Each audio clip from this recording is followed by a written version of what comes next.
काफ़ी सिंपल है लेकिन थोड़ा सा समझने में जो है वो कॉम्प्लिकेशन हो जाता है कई बार, और उसके बाद मतभेद जो है वो सामने आ जाते हैं। अरे वो तो होता ही है ना, वो सिंपल है, कहाँ नहीं झगड़े होते। बट ऑब्लिगेशन होता है, किसी की बात किसी की बुरी लगती है तो ऑब्वियसली वो नॉर्मल रिएक्शंस ही है, तो वो वैसा कोई इस a natural thing, it's a natural thing. Sir लेकिन यहाँ तो झगड़े जो होते हैं बहुत बड़े बड़े भी हो जाते हैं, ऐसे झगड़े हो जाते हैं कि एक दूसरे के साथ लोग काम नहीं करना पसंद करते हैं, जोड़ियाँ टूट जाती हैं, तो ये नेचुरल चीज़ है सर। ये नेचुरल है ना, नेचर मिला नहीं है ना, आप अपनी जगह एक अलग बनाते हैं कि मैं ही हूँ, तो वो डिस्टेंस बढ़ाता है। अच्छा सर, 10-15 फिल्में एक साथ करने के बाद भी ये पता चलता है कि हमारा नेचर नहीं मिल रहा है। होता है ना सेट पे, क्योंकि आप सेट पे तो डायलॉग बोलते हैं ना, नेचर कहाँ मैच होता है। वो तो डायलॉग्स हैं, वो तो स्क्रिप्टेड है। नेचर तो तब होता है जब आप साथ में बैठते हैं, सब उठते हैं, खाना पीना खाते हैं, जब आप रिलैक्स मोड में रहते हैं तब एक दूसरे का नेचर पता लगता है। स्क्रिप्टिंग मोड में आप कहाँ से नेचर का पता कर लोगे आप? स्क्रिप्टिंग मोड में तो स्क्रिप्ट लिखा है, आपको आई लव यू बोलना है तो बोलना है, गाली देनी है तो देनी है। बट नेचुरल आप कब होते हो? जब आप स्क्रिप्ट से बाहर आते हो, जब आप एक दूसरे के साथ बैठते हो, तब तो नॉर्मल रहते हैं सारे चीज़ें। जो है शूटिंग के टाइम पे ही होती है कि भाई झंझट हो गया, ऐसा हो गया, इन्होंने ये ऐसा बोल दिया, इन्होंने ऐसा बोला। बट कोई मायने नहीं रखता आर्टिस्ट के लिए, क्योंकि सब बड़े आर्टिस्ट हैं, सब बहुत नेचुरल नॉर्मली झगड़ते भी हैं और फिर दोस्ती भी करके सब एक दूसरे के साथ रहते हैं।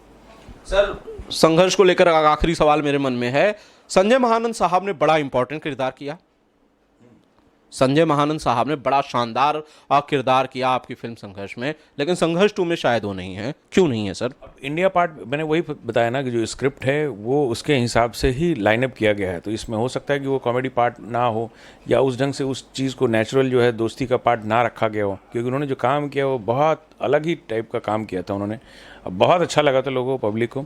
बट इसमें तो अब जो स्क्रिप्टिंग लिखा है उसमें जगह ना हुई हो, क्योंकि हमारे लिए तो बहुत इंपॉर्टेंट वो कैरेक्टर है, सारे लोग इंपॉर्टेंट ही है, तो जो मिस हो गया वो मिस नहीं हुआ, वो स्क्रिप्ट ने मिस किया है।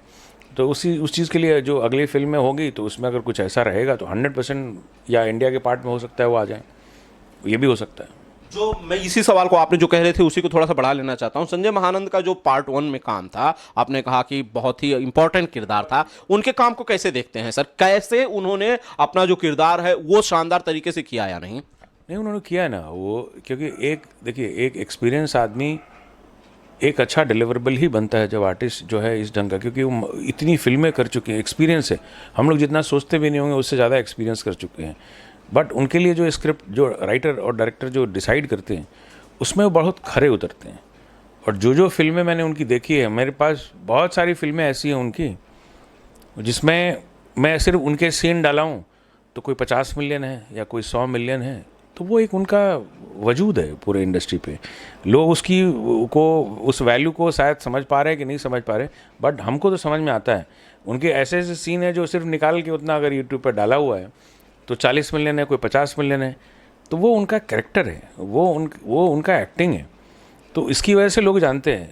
तो वो इतना इम्पोर्टेंट फिल्म में रोल आएगा उनका, तो लोगों को ही बेनिफिट होगा, 100% बेनिफिट होगा जहाँ जाएंगे वो। मतलब एक बढ़िया एक्टर हैं संजय महानंद, ये हम सब जानते हैं, अपना काम बढ़िया तरीके से करते हैं। सर संजय महानंद से आपको कोई शिकायत हुई? नहीं, कभी नहीं। हम मैंने बताया ना, मेरे को आर्टिस्ट से कभी ज़िंदगी में कोई शिकायत नहीं होती है, क्योंकि वो जो मेहनत करते हैं, मेरी कंपनी उन लोगों की वजह से ही चलती है, चाहे वो सिंगर हो, एक्टर हो, एक्ट्रेसेस हैं, क्योंकि मैं आर्टिस्ट का जो है वो बहुत रिस्पेक्ट करता हूँ, क्योंकि अगर वो हैं तो कंपनी चलती है, नहीं तो आप कुछ नहीं चला सकते हैं। जो मेरी क्रिएटिविटी जो है वो मेरी है, वो मैं उन पे कोशिश करता हूँ कि और बेहतर कर सकूँ, और मेरे लिए हर एक आर्टिस्ट इम्पॉर्टेंट है, और मेरे पास इतने गाने होने के बाद भी इतने, तो मेरे लिए आर्टिस्ट जो है नंबर 1 पोजीशन पे ऑलवेज रहे हैं। सर ये आपकी ग्रेटनेस है कि आप इतनी इज्जत बाकी लोगों को भी देते हैं, और शायद इसीलिए आज वर्ल्ड वाइड रिकॉर्ड जो है वो कामयाबी की बुलंदियों पर है।